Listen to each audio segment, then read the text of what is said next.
Halo teman-teman semuanya, Shalom, salam sejahtera untuk kita semua.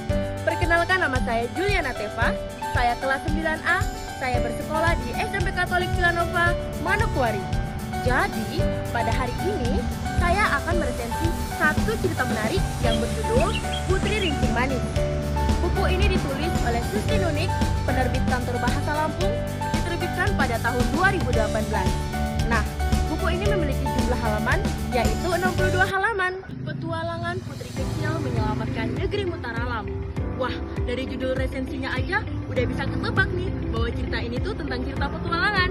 Jadi, buat teman-teman semuanya yang suka banget dengan cerita petualangan, kayaknya cerita ini tuh cocok banget nih buat kalian. Pada suatu masa, ada sebuah negeri yang dipimpin oleh seorang raja yang bijaksana, baik hati, lemah lembut, dan juga berwibawa. Di bawah kepimpinan sang raja, rakyat yang ada di negeri Mutaralam hidup sejahtera dan juga makmur. Namun sayangnya, seiring berjalannya waktu, raja kini mulai menua, sehingga ia lebih sering menugasi putra sulungnya, yaitu Pangeran Pelang Tangguh, untuk mengawasi kehidupan rakyat negeri Mutaralam. Akan tetapi, Pangeran tidak menjalankan tugasnya dengan baik. Pangeran bersikap acuh tak acuh terhadap rakyat negeri Mutaralam.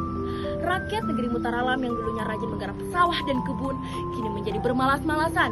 Mereka lebih suka memanfaatkan sumber daya alam tanpa merawatnya. Tanpa mereka sadari, mereka telah merusak negeri Mutaralam. Negeri Mutaralam yang dulunya hijau dan penuh dengan kekayaan alam, kini perlahan-lahan mulai menjadi negeri yang tandus dan kering. Hingga pada suatu hari, negeri Mutaralam dilanda hujan yang lebat. Pepohonan tumbang di mana-mana, lereng perbukitan hanyut di bawah arus hujan. Akan tetapi, di tengah kekacauan itu, muncullah sesosok pahlawan kecil, yaitu Putri Rincing Manis. Putri Rincing Manis merupakan putri bungsu dari sang raja.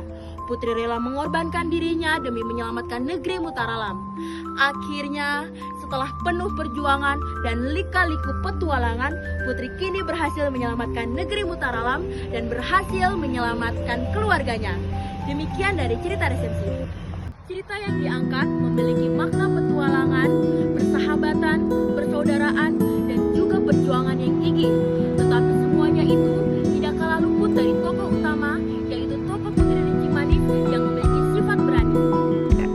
Cerita ini memiliki sampul buku yang menarik dan juga penulis menyediakan media gambar kepada pembaca, sehingga pembaca dapat mengetahui situasi-situasi yang terjadi pada kejadian tersebut. Serta alur ceritanya sangat seru, sehingga membuat pembaca tidak gampang bosan membaca cerita ini. Namun sayangnya, di dalam cerita ini masih terdapat istilah-istilah yang membuat pembaca kurang memahaminya. Contohnya, pada halaman 15 yaitu taksim, dan pada halaman 17 yaitu pekon.